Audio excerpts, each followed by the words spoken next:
Good afternoon. My name is Harold Albrecht. I'm the Member of Parliament for Kitchener-Conestoga, and I'm supporting this bill, actually tabling this bill, Bill C300, an act respecting a federal framework for suicide prevention. I'm joined today by Tana Nash from the Waterloo Region Suicide Prevention Council, and Rory Butler of Your Life Counts, as well as Scott Chisholm of the Collateral Damage Project. And I want to thank each of you for coming as well, my colleagues from the NDP who have joined us as well from the north part of Ontario. Suicide is most often preventable. Despite that, almost 4,000 Canadians each day die by suicide, each year rather. 4,000 communities struggling to fill an empty void. 4,000 families absorbing needless pain. 4,000 lives needlessly lost. My belief that we could do better in preventing suicide began with the work that I did on M388, a private member's motion that passed the House unanimously in 2009. This belief was strengthened through what I learned from my work as co-chair of the Parliamentary Committee on Palliative and Compassionate Care. When I was blessed with an early draw in the lottery for private member's business, I knew that I had a chance to save lives, to empower those heroes working across Canada to save lives, and to offer some small solace to those whose families or communities have been devastated by suicide. For every death by suicide, there are 100 attempts. 400,000 preventable attempts at self-harm in Canada each year.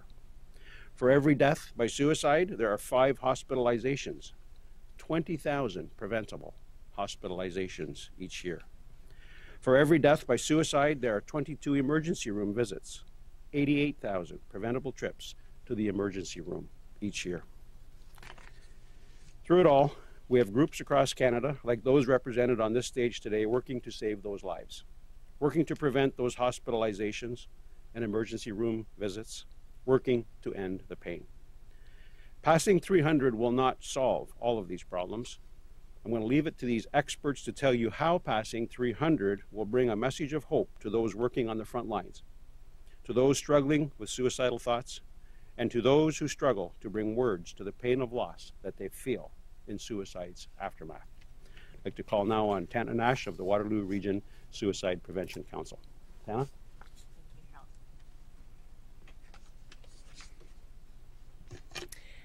I stand here before you today as an advocate for suicide prevention and as the coordinator of the Waterloo Region Suicide Prevention Council, but also as a survivor. You see, I lost a grandmother and my only sister and sibling to suicide just 5 short years ago.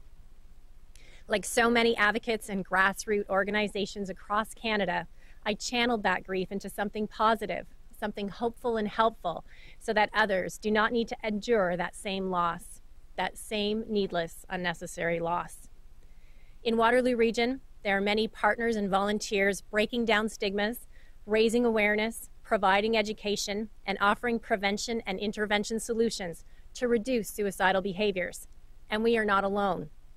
Across Canada, these efforts are fueled by passion and a commitment to change, but they are disjointed, insufficient, and underfunded.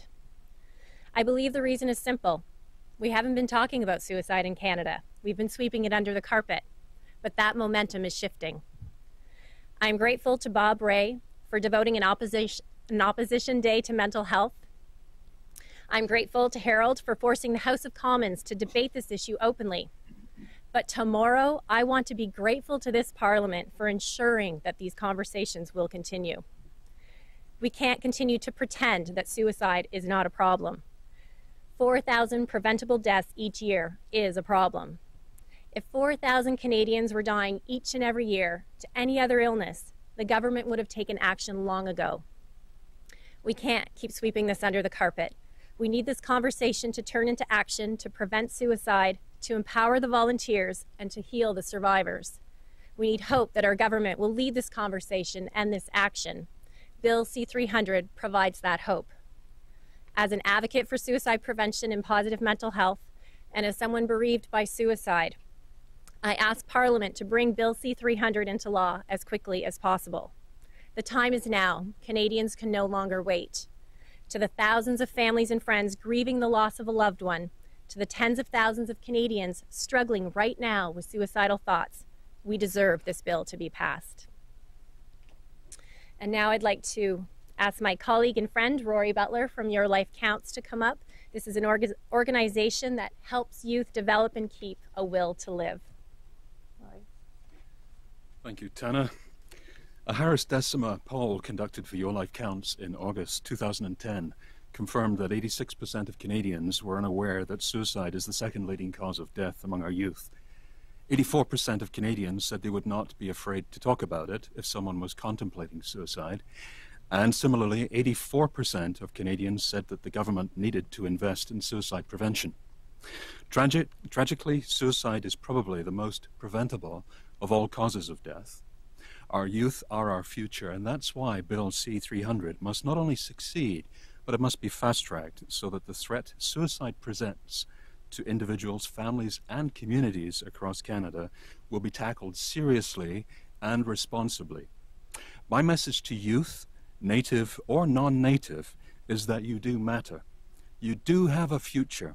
Your life is important, and this country needs you. Hold on to life and don't let go, no matter what. Your life counts. I know what it is like to reach that point when all hope is gone, that life just sucks, that there is no point in living. Suicide presents a permanent answer to a temporary question. I am a suicide survivor, a survivor of an attempt. If it were not for my wife cluing in, I have absolutely no doubt I would not be here. I was not suffering from mental illness. My circumstances were just so overwhelming that I just saw no option. Now, imagine a horse with blinders on. It cannot see anything but a tiny spot in front of it. The horse can't take the blinders off by itself. Now that's where I was.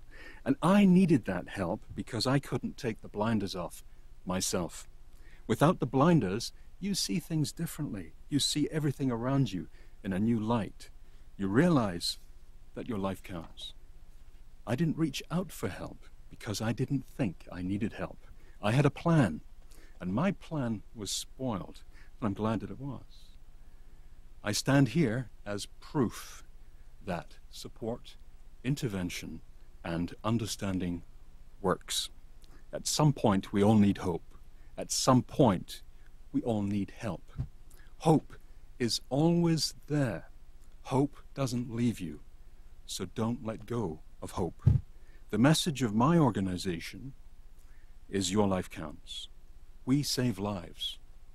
Passing Bill C300 will make our job easier. Please help us save lives. Now I'll just call on my colleague Scott Chisholm, the founder of the Collateral Damage Project, who focus on breaking the stigma around suicide. Thank you. Thank you, Rory. 30 years ago, almost to the day, at the age of 17, my father died by suicide.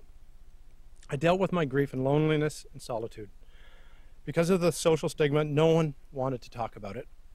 I was alone. My siblings and I were 11 to 21 years old. There were no community services, health services available. Little has changed today. I'm a professional firefighter and a paramedic.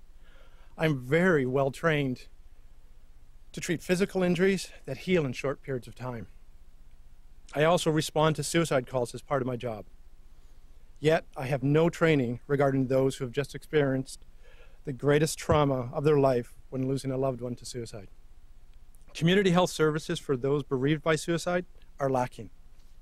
Our first responders don't have the tools and skills needed to evaluate risk. Our teachers and doctors don't have training to recognize and react to the warning signs.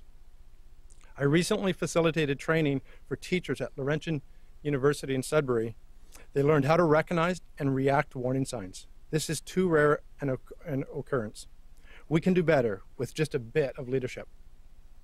I believe Parliament can save lives. Better information sharing, better statistics, better translation of research into practice, all promised by Bill C300 will save lives. I want to thank Harold for bringing C300 forward. I want to thank all members of Parliament who spoke in favor of C300's passage. I ask all MPs to pass C300 tonight. If it does pass, I believe it will will then be examined by the Standing Committee on Health. I ask committee members to remember that every day, 10 Canadians die by suicide. Every day, 1,000 Canadians lose hope to the point that they attempt suicide. 50 Canadians will be hospitalized due to suicide attempts. More than 200 Canadians will visit an emergency room each day. I ask committee members to move quickly. C300 offers hope, and too many Canadians are in desperate need of hope. Thank you, Tana, Rory, and Scott. I'll ask one more person to speak today who couldn't be with us. Thanks to the courtesy of CTV Saskatoon, Denise Batters is able to share her story with us today as well.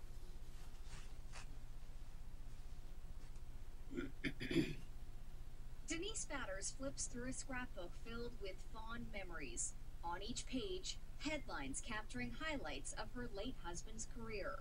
Dave Batters was one of the country's youngest MPs when he was elected in 2004.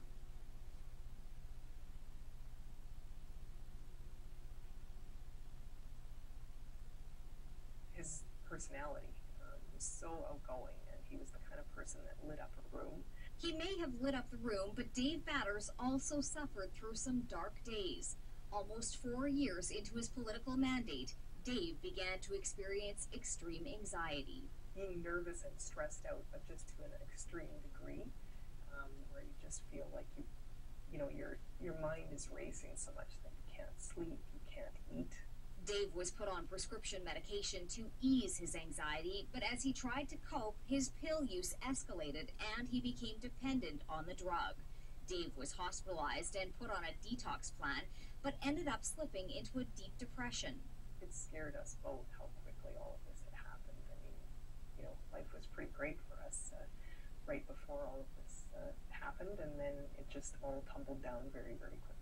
On June 29th, 2009, Dave Batters committed suicide. He was just shy of celebrating his 40th birthday. And no matter how you might kind of steady yourself for that possible outcome, you are never prepared for that outcome. Although it wasn't the outcome Denise had been hoping for, she is trying to make the best of it.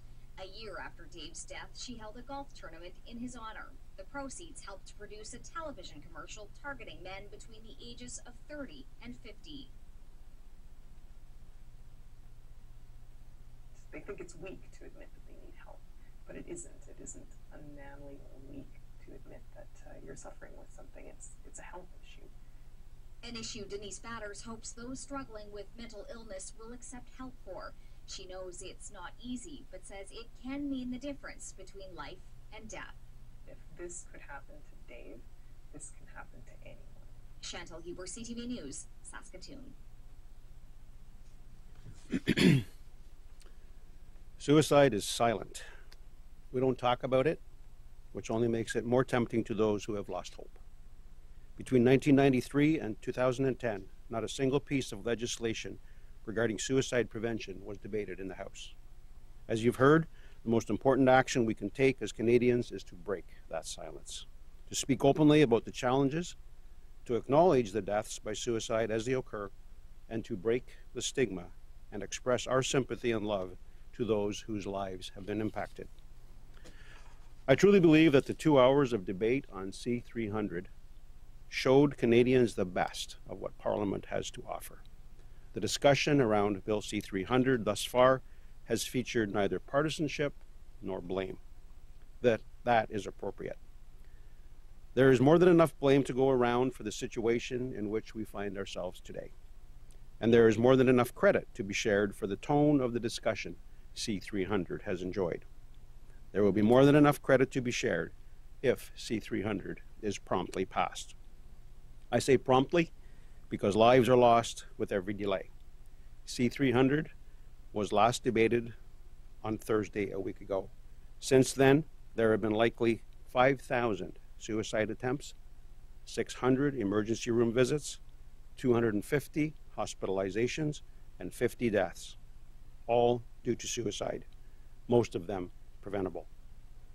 Thank you very much for being here today.